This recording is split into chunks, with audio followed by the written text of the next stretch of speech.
What makes someone a good ally to trans people? Speaking up when someone you know says something transphobic? Campaigning to stop harmful legislation? Giving money to Trans Lifeline and other charities? Sure, they sound like they might do a little bit of good, but what's the difference between somebody who occasionally acts on their empathy to do a little bit of good for a community and an ally? Someone who the trans community can count on to fight our corner and have our backs. If we picture the ideal trans ally, some impossible angel who's never had a bad take in their life, campaigns relentlessly for trans rights legislation and against anti-trans pills, gives to individual trans people in need, promotes and platforms trans people in their field, all of the good stuff. Are they still an ally to trans people if they're willing to be misogynistic towards our opponents in an effort to get under their skin? A couple of months ago, this was just a rhetorical question. But it seems now like a lot of people are willing to not only give this a pass, but actively applaud it as some sort of catharsis. I'm talking, of course, about a now couple-month-old, very cold Vosh take. And that doesn't narrow it down, so let me get specific. On 8th March 2022, leftist streamer Vosh responded to J.K. Rowling's slow and inevitable transformation to Glinner 2 transphobic boogaloo by posting these two tweets. All J.K. Rowling had to do was shut the fuck up, and she could have been almost uncritically beloved for like a century. Women be quieter and start apologizing challenge. What are you doing there, bud? Maybe you should think about deleting that second tweet there. Now, this got mixed reactions, with some finding it quite satisfying to use ironic misogyny to attack Rowling, and others saying the correct response, that this doesn't help us, and that trans women don't need you as our ally if you're going to use misogyny in our name. Now, I get that lowbrow humour can be satisfying, and that catharsis isn't exactly an objective emotion, but I don't agree with this for a few reasons. Firstly, as a woman, misogyny hurts me. Secondly, I thought we all collectively agreed that punching down is shitty even when we're doing it to shitty people. Like, there are plenty of things to make fun of J.K. Rowling for without implying women should shut up. This is a woman who wrote a series of books with elves who love being slaves, and goblins straight out of the Protocols of the Elders of Zion. Hell, did we suddenly decide that her saying wizards used to shit on the floor in Hogwarts isn't hilarious? Plus, billionaire who lives in a castle and is obsessed with crushing a tiny minority, there are a lot of jokes in that. Anyway, thirdly, demonstrated clearly by Rowling's reaction to the ironic misogyny thing, this shit adds fuel to her transphobic fire. J.K. Rowling and her followers have said in public that this proves their point. And you know what? If I were a transphobe who thought all trans people and their allies are just misogynists trying to silence women, finding someone who calls themselves a trans ally saying, women be quiet, that would solidify it for me. Like, that's solid proof in my eyes, in their shoes.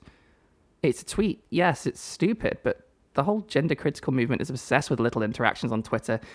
They can decode something that means nothing for weeks, but this doesn't need decoding. As a trans person, even if I wanted Vouch to speak for us, this is a bad fucking look. And did I mention this all happened on International Women's Day? Like, look at Rowling's response. She feels vindicated. She was having a big go at the Scottish National Party for trying to alter the Gender Recognition Act in Scotland to make life easier for trans people north of the wall that day. And you know, some of her fans might have seen her trying to legislate to prevent equality under the law for trans people and turned away from her. But this is the shit that keeps bringing people back. In her narrative, and to her audience, which is much bigger than Vosh's, she's being attacked by another misogynistic trans rights activist. And her victimization empowers her to further attack us, and to convince people in her audience that are on the fence to do the same. In her response, she compares Vosh's ill-advised tweet to her violent ex-husband, which is patently ridiculous, yes, but this is the mindset she is going in with. Her baseline is that all misogyny comes from the same place that the domestic abuse she experienced came from, and she's not entirely wrong about that. As much as a misogynistic tweet means fuck all in the grand scheme of things, her reaction to it is a justification of her belief that trans people and our allies are the same kind of people as the awful man who exposed her. J.K. Rowling is not being reasonable, and as long as she's involved in this transphobic hate cult, she never will be. But just because she's being irrational doesn't mean she doesn't have the power to hurt the very community Vouch is supposedly defending here. You can't reason someone out of a position they didn't reason themselves into, but you can't insult them out of it either. And as a trans woman in the UK, I'm fucking terrified of the power J.K. Rowling has to hurt me and mine. I'd really rather we not give her more ammunition with which to shoot us with. Now, everyone makes mistakes. If I'd done this tweet, which I wouldn't have, my bad take days are over. But if I'd done this tweet, I'd delete it and apologise, both to take the heat off the trans community that this gained once J.K. Rowling boosted it, and to apologise to the, from what I could see, many trans women who were looking at that shit and going, this doesn't help us at all. This is actually going to make things a lot worse. But did that happen? No. God, no. This is the internet.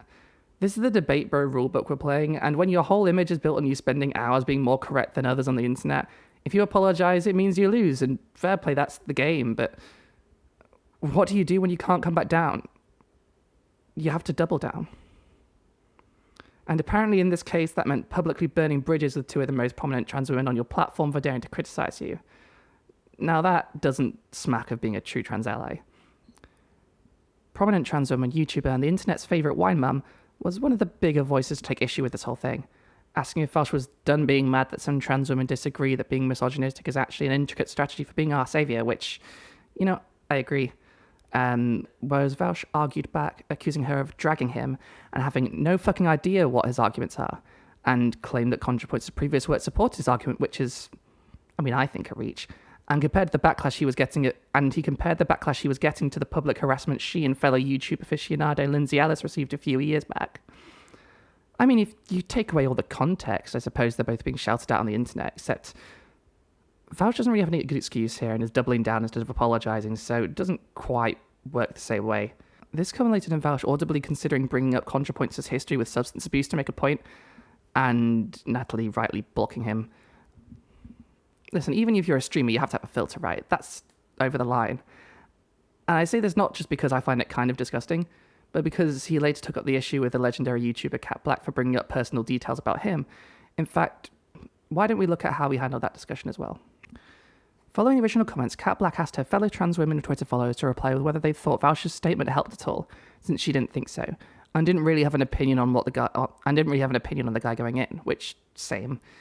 She had a few debates with followers in the comments, and it was all pretty civil, with her conceding that apparently some trans followers of hers found the comments cathartic. That's their right, honestly. Anyway, upon her having this fairly reasonable discussion, Vaush snuck into a DM, said that he didn't want to have to drag her, saying that he was really worried about her, and generally doubling down, making his claim that his edginess was the equivalent of a black person using misogyny against racists, which, unless Vaush is a closeted trans woman, it's a pretty shite analogy, and as far as we know, he's not. He also tried to claim Kat's argument logically meant J.K. Rowling is right about trans women being threats to cis women because she's a woman and therefore right about women's issues, which is pretty desperate. For full disclosure, we only know about this because Kat leaked the DMs after Vaush claimed on stream that she was obsessed with him and was obsessed with fantasies about white dick. To be honest, after that shit, I don't really blame her. She did then make a comment about his dick being underwhelming, exposing a short sexting they had going on between them, which a lot of Vaush fans seem to think crossed the line, but I guess all the stuff he said before that didn't already cross that? I think we've passed that point now. So, 2 bridges burned, lots of questionable things said, no questioning his actions. In the meantime, how did J.K. Rowling's followers react? Let's get away from the petty internet drama and to the real consequences of this shit. Now, I've blocked every transphobe I've ever seen on that website, which is a few thousand by now, and I still found these in the first minute of looking. They think their point has been proved. Trans rights activists and misogynists confirmed.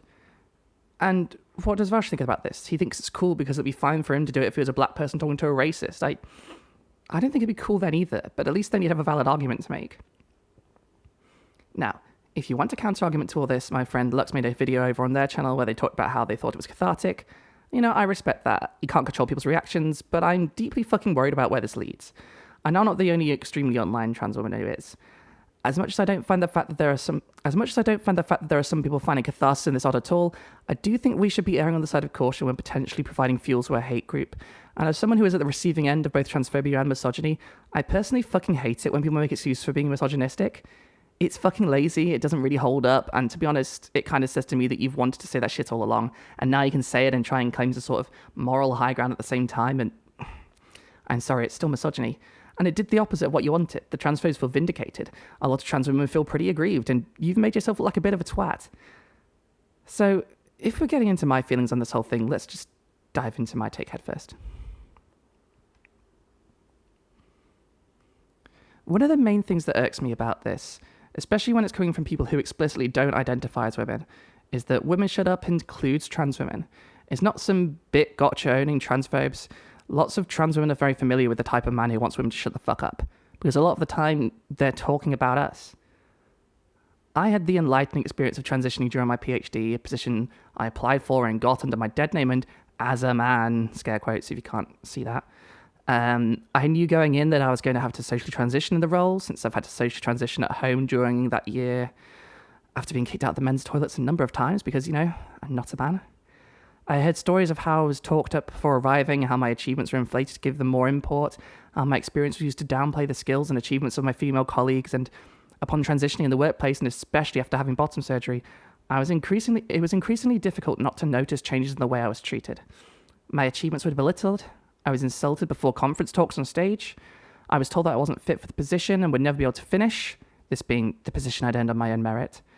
And where criticisms before took the form of sincere questions and helpful guidance, they became patronizing, nitpicky, and from a place of superiority over my newly low-quality intellect and work. None of this, I believe, was intentional. People don't act this way because they have a bone to pick with women. We are socialized to see women as inferior, as less intellectually capable, as objects to be seen and not heard. Men will go to amazing lengths to get women to shut up. And anyone that has been read as a woman, even if they aren't a woman, will be able to tell you how difficult it is to have your voice heard, never mind taken seriously. Your opinions no longer have weight. Men must speak for you. Men must speak for you. Aren't you grateful to have men standing up for you against those who would do you harm? Is our word not enough? Personal feelings aside, and I again must state I have absolutely no opinion on Vaush, never watch any of his content, not because I don't like it, just never had the urge. The most important point here, and I truly hope he can address this personally because this is crucial, is that by claiming that your Women Shut Up line is part of your advocacy for trans women against J.K. Rowling, you are, in your own words, admitting that you see trans women and women as separate categories. Maybe you do. In which case, maybe you and Rowling have a few things in common, but if you don't, you should question what made you think that statement is consistent with helping us in the fight for trans equality, because it's just not. Because yes, there are differences between trans and cis women. I'd probably never be able to give birth, for example, barring significant scientific advances. And you might dispute this, that's your right. I am seen as a woman often enough these days that I've had misogynist slurs thrown at me. I've experienced sexual assault from straight men. I've had the works.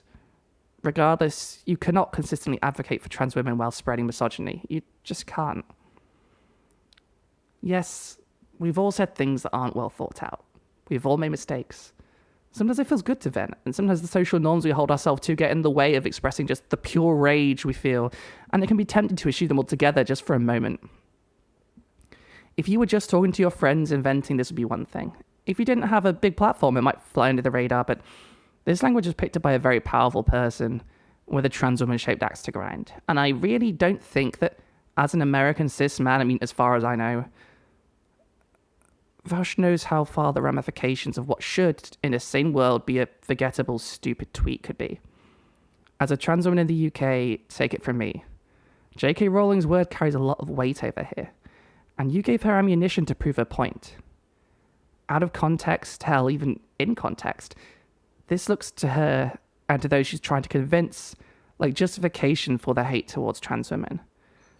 To their view that trans women and our allies are inherently misogynistic. You may brush this off, but I beg you not to, because this is important. That ammunition will be spread far and wide. Transphobes have a habit of spinning stories about trans women out of control, twisting them with ship of Theseus arguments to tell every story about a trans woman coming out as a story about a rapist intent on destroying lesbians and the rights of women and girls. What you have given them doesn't even need twisting. The misogyny is plain to see, and if it gets used by the TERF movement to push violence against trans people, as J.K. Rowling's statements have already been to legalize kidnapping trans children from their parents and banning them from accessing medical care in the US, then you can tell us that your misogyny was ironic, and see if it still feels cathartic. And this isn't even a hypothetical. Kelly J. Keane, aka Posey Parker, has already made public addresses calling for armed men to go into women's toilets to attack any trans women they might find. And turf rhetoric stirred up in the West has already met violent ends in Mexico, where trans hoes have attacked trans women with baseball bats covered in barbed wire. Not to mention the ongoing epidemic of trans women of colour being murdered in Latin America and beyond. As fickle a comment as this might be at first glance, even the smallest strike of a match can turn up the heat. Case in point, on the 23rd of May 2022, a former gender-critical feminist going by Lysistrata327 on Twitter posted a retrospective on the movement and the surrounding gender debate.